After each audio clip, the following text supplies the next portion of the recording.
जय श्री राधे कृष्णा साथियों, मैं वी कृष्णा ज्ञान सहारा चैनल में आपका स्वागत करती हूँ। कैसे हैं आप? आपके अच्छे स्वास्थ्य और सुखद जीवन की मंगल कामना करते हुए, आपके और अपने इष्ट देवों को कोटि कोटि नमन करते हुए, बड़ों को प्रणाम करते हुए वीडियो प्रारंभ करते हैं। साथियों, हरितालिका व्रत। हरितालिका व्रत कथा आज इस वीडियो में कहने जा रहे हैं। हरितालिका व्रत कथा के बिना संपूर्ण नहीं माना जाता है। कथा सुननी इसमें अनिवार्य होती है। तो चलिए कथा प्रारंभ करते हैं। और उससे पहले एक छोटा सा निवेदन, यदि आप इस चैनल पर नए हैं तो चैनल को सब्सक्राइब अवश्य कर दीजिए और बेल आइकन का बटन जरूर दबाइएगा, जिससे आने वाली सभी वीडियो का नोटिफिकेशन आपको मिले सबसे पहले।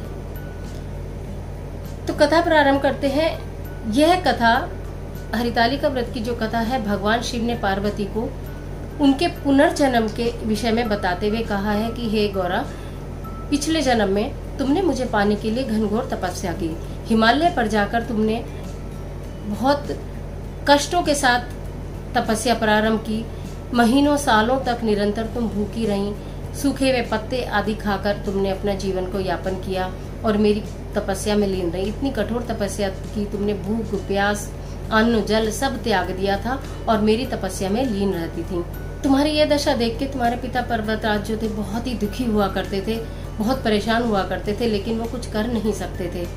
तुम इस कदर कठोर तपस्या में लीन थी। तुम्हारी तपस्या को देख के भगवान विष्णु जी थे वो बहुत प्रसन्न हो गए थे और उन्होंने नारद मुनि जी को तुम्हारे घर, तुम्हारे पिता के घर विवाह का प्रस्ताव लेकर भेजा। नारद मुनि जी तुम्हारे पिता के पास आए और उन्होंने भगवान विष्णु के मन की इच्छा तुम्हारे पिता के समक्ष रखी। तुम्हारे पिता यह जानकर अत्यंत प्रसन्न हो गए, क्योंकि उनसे तुम्हारा कष्ट देखा नहीं जा रहा था। तो वो जानकर यह बहुत प्रसन्न हुए और उन्होंने नारद जी को अपनी सहमति दे दी। जब यह बात तुम्हें पता चली कि मेरे पिता ने भगवान विष्णु के लिए मेरी सहमति दे दी है विवाह के लिए, तो तुम बहुत दुखी हुई। तुम इतनी दुखी हुई, तुम्हारा दुख देखकर जो तुम्हारी सखी थी वो तुम्हारे मन की व्यथा को समझ गई। तुम्हारी सखी ने तुमसे पूछा कि कहो क्या परेशानी है। तुमने उन्हें बताया कि मैं तो इतनी कठोर तपस्या करके मन ही मन भगवान शिव को वरण कर चुकी हूँ और मेरे पिता भगवान विष्णु से मेरे विवाह करना चाहते हैं और मैं बिल्कुल भी इस कार्य को नहीं चाहती हूँ। तो तुम्हारी सखी जो बहुत समझदार थी, उसने ये बोला कि चलो इसका उपाय मैं करती हूँ, और उन्होंने तुम्हारा हरण करके तुम्हें बहुत एक गहरी गुफा कंदरा में ले जाकर छोड़ दिया। घनघोर वन के अंदर वो गुफा थी, वहाँ कोई पहुँच नहीं सकता था। तुम्हारी सखी ने कहा कि ठीक है, तुम यहाँ बैठकर पुनः अपनी तपस्या करो, तुम्हें मनवांछित फल मिल जाएगा और तुम्हें कोई ढूंढ नहीं पाएगा। इस कार्य में तुम्हारी सखी ने तुम्हारी बहुत मदद की थी। जब काफी समय हो गया, तुम्हारा कोई पता नहीं पाया, तुम्हारे पिता तुम्हें ढूंढते ढूंढते बहुत परेशान हो गए। तुमने गुफा में जाके पुनः मेरी पूजा आराधना तपस्या प्रारंभ कर दी। तुमने रेत का शिवलिंग बनाया और मेरी पुनः पूजा में तुम लीन हो गई। तुम्हारी तपस्या से, तुम्हारी इतनी कठोर तप से प्रसन्न होकर मैंने तुम्हें दर्शन दिए और तुमसे तुम्हारी मनोकामना पूछी। तुमने बोला कि हे शंकर भगवान, हे शिवजी महाराज, मैं तुम्हें अपने पति के रूप में प्राप्त करना चाहती हूँ, इसीलिए मैंने इतना कठोर तप किया है। मैंने तुम्हें तथास्तु कहकर मनवांछित फल पाने का आशीर्वाद दिया और मैं वहाँ से चला गया। उसके पश्चात तुम्हारे पिता भी तुम्हें ढूंढते ढूंढते वहाँ तक पहुँचाए। तुम्हारे पिता ने तुमसे कहा कि घर चलो, मैं तुम्हारे को लेकर बहुत अधिक परेशान था।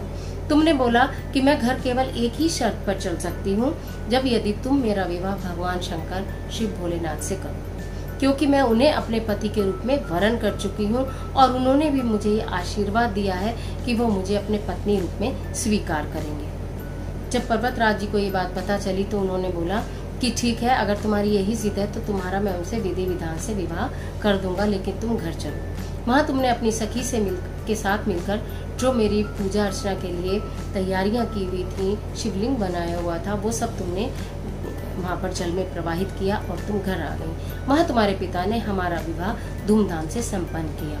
वह भादो मास की शुक्ल पक्ष की तृतीया ही थी जिस दिन हम दोनों का विवाह हुआ।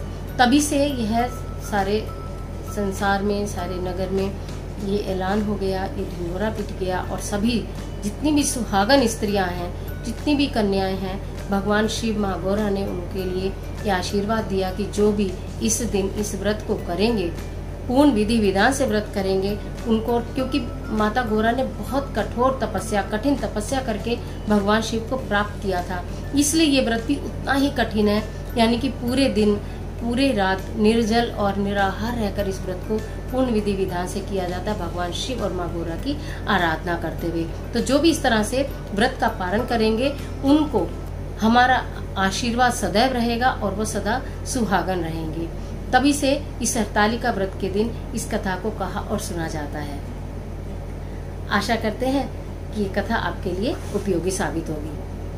अगर आपको ये वीडियो अच्छी लगी हो तो वीडियो को लाइक कीजिएगा, शेयर कीजिएगा और कमेंट बॉक्स में हर हर महादेव, जय माता दी, ओम नमो भगवते वासुदेवाय, जय बजरंगबली कुछ भी लिखिएगा, लेकिन लिखिएगा जो भगवान शंकर आपकी मदद करें।